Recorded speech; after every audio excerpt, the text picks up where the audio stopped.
Hello friends, welcome to my channel. இன்றைக்கி நம்ம என்ன ரெசிபி பார்க்க போகிறோன்னா கேப்சிகம் எக் ஸ்டஃப்டு கறி. அதுக்கு ஒரு மிக்ஸி ஜாரில் உடைந்த தேங்காய், நான் வந்து 2 பேருக்கு பண்ணுறேன். ஸோ இது 2 பேருக்கான ரெசிபி. நீங்கள் 4 பேர் இருந்தால் நான் என்ன குவான்டிட்டி எடுக்கிறேனோ அதை நீங்கள் டபுளாக எடுத்துக்கோங்க.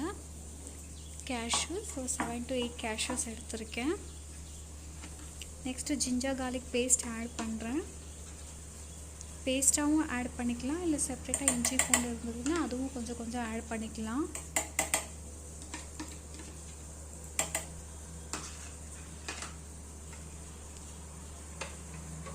தனியா தூள் 1/2 டேபிள் ஸ்பூன் ஆட் பண்ணிக்கிறேன்.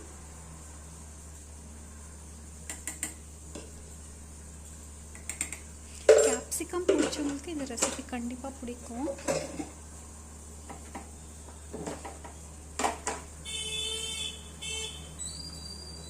டர்மரிக் பவுடர் ஒரு சிட்டிக்கை, ஒரு 1/2 டீஸ்பூன். ரெட் சில்லி பவுடர், நான் சக்தி மிளகாத்தூள் தான் யூஸ் பண்ணிகிட்ருக்கேன். இதோட கரம் மசாலா தூள் 1/2 டீஸ்பூன். இது ரொம்ப சிம்பிளான ரெசிபி. இது வந்து சப்பாத்திக்கு ரொம்ப நல்லாயிருக்கும். சப்பாத்தி, தோசை, பூரி எல்லாத்துக்குமே நல்லாயிருக்கும்.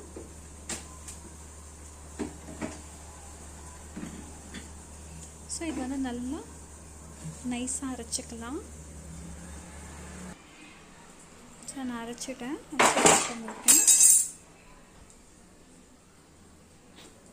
பாருங்கள், இந்த மாதிரி நல்லா நைஸாக அரைச்சிக்கலாம். நெக்ஸ்ட்டு கேப்சிகமில் இருக்கிற விதையெல்லாம் எடுக்கணும். நான் வந்து ஸ்டஃப் பண்ணுறதுனால சென்டரில் மட்டும் கொஞ்சமாக அதை எடுத்துடுறேன். ஸோ அதோட அந்த விதையெல்லாம் எடுத்துடலாம்.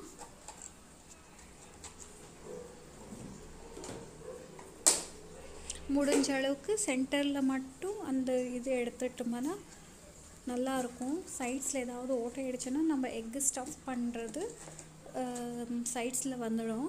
ஸோ அதனால ரொம்ப கேர்ஃபுல்லாக பண்ணணும் அந்த ஸ்டெப்பை.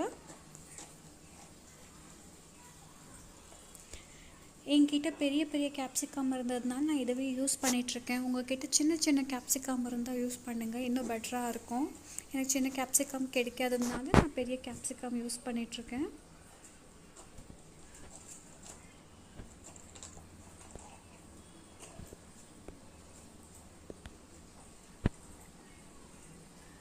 ஸோ பாருங்கள், இந்த மாதிரி.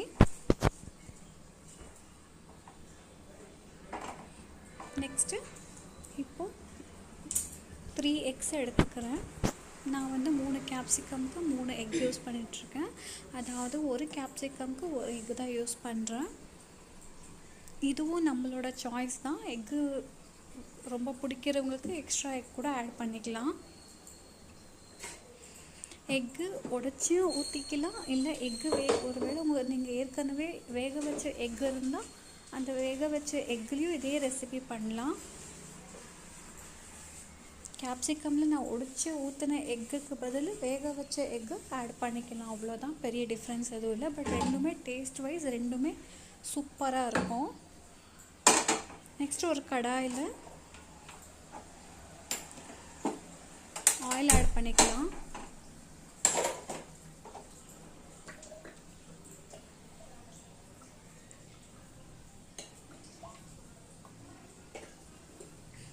தேவையான அளவுக்கு ஆயில் ஆட் பண்ணிக்கலாம்.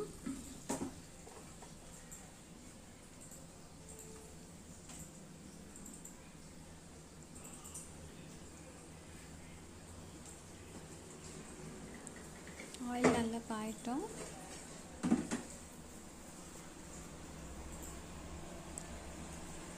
அதோட கடுகு, சோம்பு, சீரகம் 3 ஆட் பண்ணிக்கிறேன்.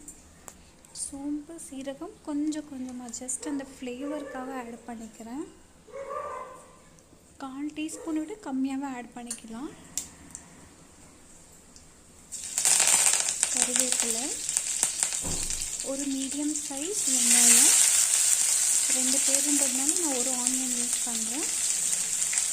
ஸோ நம்மளுக்கு எவ்வளோ குவான்டிட்டி வேணும் அதுக்கு தகுந்த மாதிரி இன்க்ரீடியன்ட்டு ஆட் பண்ணிக்கலாம்.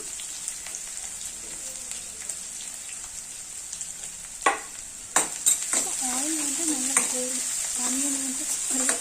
ஆனியன் வந்து நல்லா கோல்டன் ப்ரௌன் ஆகட்டும்.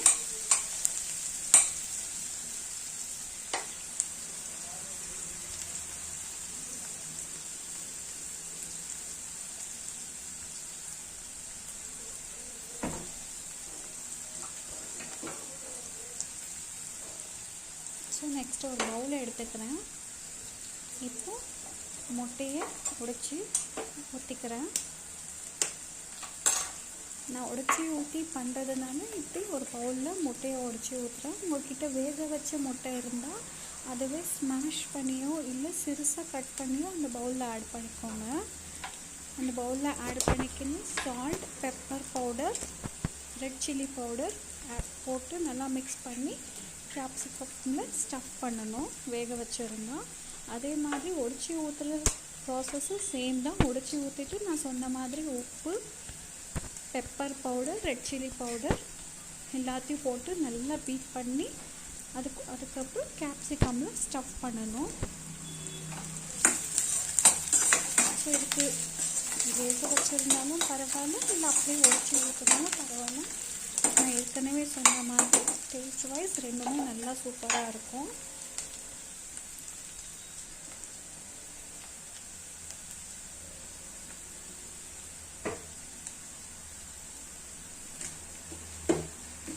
இன்னொரு பக்கம் ஆனியன் நல்லா ஃப்ரை ஆகிட்டுருக்கு.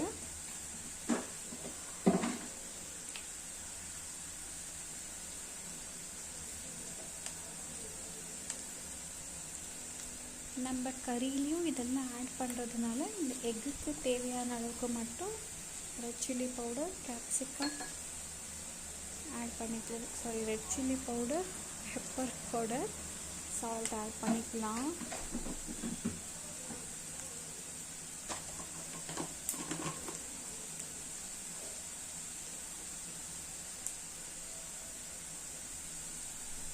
உப்பு வந்து இந்த எக்குக்கு தேவையான அளவுக்கு மட்டும்தான், கறிக்கு செப்பரேட்டாக உப்பு ஆட் பண்ணுறேன். இப்போ இது நல்லா பீட் பண்ணிக்கிறேன். ஆனியன் நல்லா ஃப்ரை ஆகிடுச்சு. இந்த டைமில் ஒரு மீடியம் சைஸு டொமேட்டோ ஆட் பண்ணிக்கிறேன். ஒரு ஆனியன் ஒரு டொமேட்டோ போதும் 2 பேருக்கு.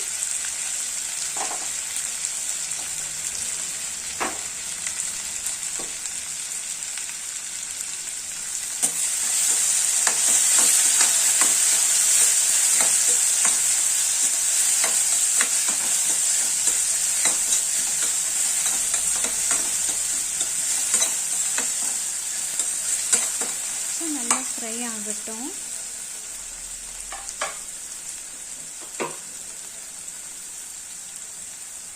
இதுக்கு தேவையான அளவுக்கு உப்பு ஆட் பண்ணிக்கிறேன்.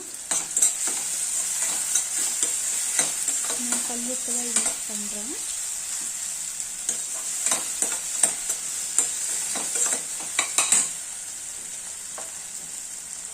இந்த எக்கு நல்லா பீட் பண்ணிக்கிறேன். அப்படியே வேணும்னா டைரெக்டாக கேப்சிகம்குள்ளே எக்கு உடைச்சி ஊற்றிட்டு உப்பு, pepper, red chilli powder add பண்ணிக்கலாம். இல்லை இந்த செப்ரேட்டாக ஒரு பவுலில் எக்கு உடைச்சி ஊற்றிட்டு இந்த மாதிரி பண்ணலாம். அது நம்மளோட சாய்ஸ் தான். கொஞ்சமாக கொத்தமல்லி தழை ஆட் பண்ணிக்கிறேன்.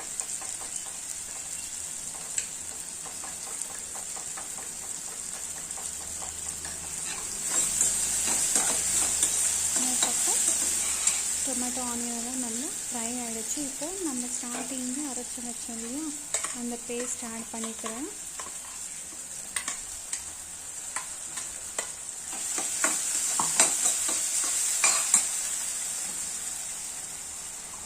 நம்மளுக்கு கிரேவி எவ்வளோ வேணுமோ அதுக்கு தேவையான அளவுக்கு வாட்டர் ஆட் பண்ணிக்கிறேன். ஸோ உங்களுக்கு கிரேவி எவ்வளோ வேணுமோ அதுக்கு தகுந்த மாதிரி நீங்கள் ஆட் பண்ணிக்கோங்க.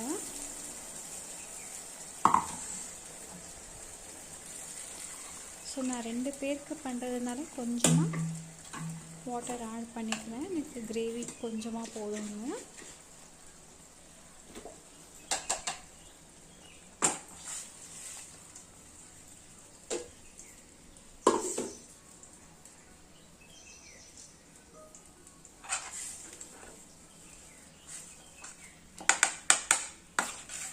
அது நல்லா கொதிக்கட்டும்.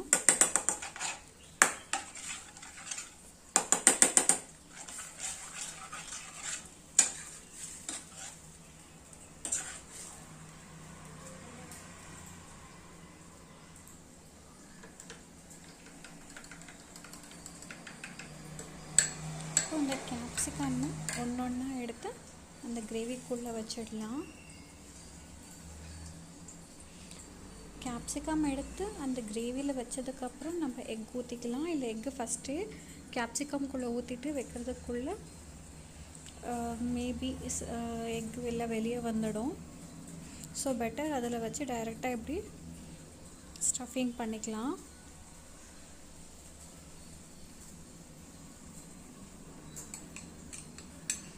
இன்னும் சின்ன சின்ன கேப்சிகம் இருந்திருந்தால் இன்னும் ரொம்ப நல்லா இருந்திருக்கும்.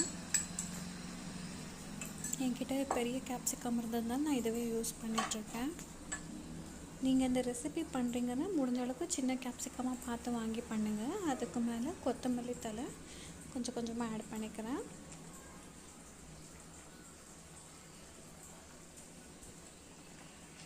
இப்போது இதுக்கு லிட்டு போட்டு க்ளோஸ் பண்ணி ஒரு 15 மினிட்ஸ் நல்லா வேக வச்சுக்கலாம். ஏன்னா கேப்சிகம் நல்லா பாயில் ஆகணும்.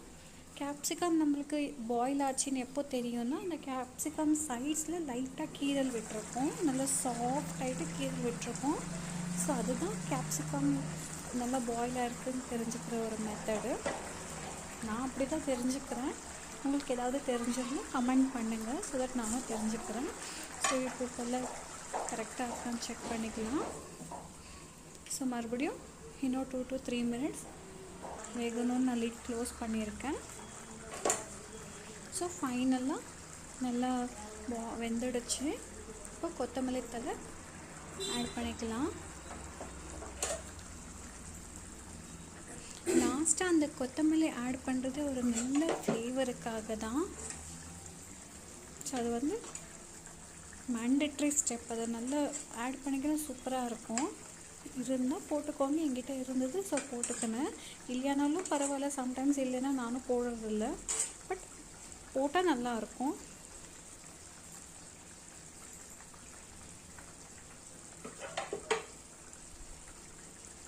நெக்ஸ்ட்டு நான் வந்து இது தோசைக்கு தான் சாப்பிட்டுட்ருக்கேன் இன்றைக்கி.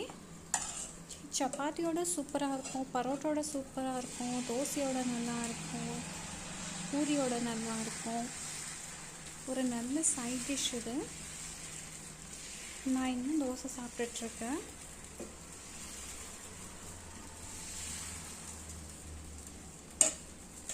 பார்க்கவே இவ்வளோ டெம்ப்டிங்காக இருக்குல்ல. கண்டிப்பாக ட்ரை பண்ணுங்கள் அந்த ரெசிபி. ட்ரை பண்ணி எப்படி வந்ததுன்னு கமெண்ட்டில் சொல்லுங்கள். இதே மாதிரி கேப்சிகமில் ஏதாவது ரெசிபி தெரிஞ்சிருந்து ஷேர் பண்ணுங்கள். ஸோ தட் நானும் அதை ட்ரை பண்ணி ரெசிபி எப்படி வந்ததுன்னு அப்டேட் பண்ணுறேன்.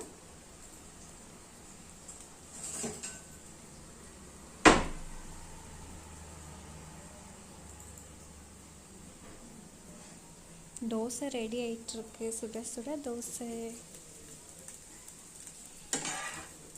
இது என்னோடய லன்ச் பிரேக். ஸோ நான் லன்ச் பிரேக்கில் தான் குக் பண்ணிகிட்ருக்கேன். என்னோடய ப்ரீவியஸ் வீடியோவில் நான் சொல்லியிருக்கேன், நான் software engineer. So morning 9 o'clock login பண்ண ஆஃப்டர்நூன் 1 o'clock வரைக்கும் ஒர்க் இருக்கும். மறுபடியும் 1 to 2 ஒரு பிரேக் எடுப்பேன், லன்ச் பிரேக். ஸோ அந்த லன்ச் பிரேக்கில் தான் நான் இது குக் பண்ணிகிட்ருக்கேன். சரி, குக் பண்ணது அப்படியே ஒரு வீடியோ எடுத்து போட்டுடுவோன்னு உங்கள்கிட்டயும் ஷேர் பண்ணிகிட்ருக்கேன் இந்த வீடியோவை. பிடிச்சிருந்தா மறக்காமல் லைக் பண்ணுங்கள். உங்களோட லைக், சப்ஸ்கிரைப் அண்ட் கமெண்ட் இது ரொம்ப எனக்கு சப்போர்ட்டிவாக இருக்கும்.